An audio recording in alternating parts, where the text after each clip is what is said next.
हाल ही में एक पॉडकास्ट में देश के भगौड़े विजय माल्या ने जो दावा किया वो सिर्फ कांग्रेस की आर्थिक अपराधों में मिली भगत ही नहीं बल्कि ये चीख चीख कर बताता है कि कैसे यूपीए सरकार ने एक डूबती एयरलाइन को जबरदस्ती फ्लाइंग सर्टिफिकेट दिया, वो भी देश के टैक्स पेयर्स की जेब काटकर।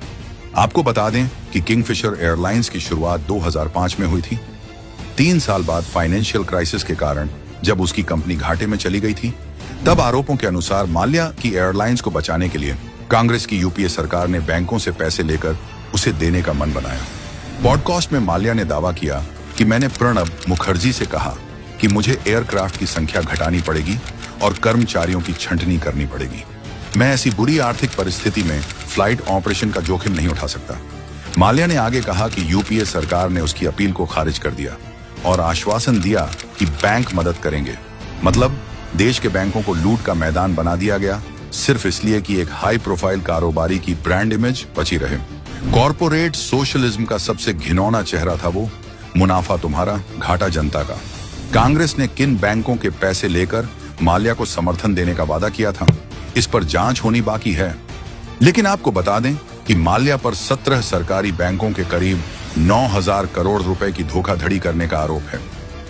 अब आते हैं 2014 के बाद की कहानी पर, जहां सरकार ने ये लोन वसूलने की ठानी और सिर्फ ठानी नहीं, कर दिखाया।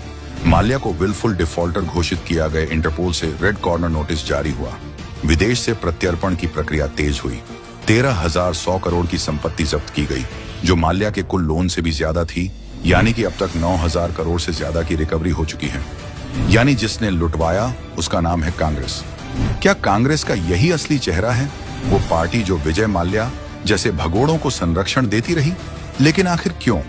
किंगफिशर एयरलाइंस की कहानी सिर्फ एक कारोबारी के धोखाधड़ी की कहानी नहीं है, बल्कि एक पार्टी की करप्टेड सोच का भी जीता जागता उदाहरण है, जो सत्ता में रहकर सिस्टम से घुसकर टैक्स पेयर्स के पैसों को अपनी जागीर समझ बैठी, जिसे देश की जनता कभी माफ नहीं करेगी।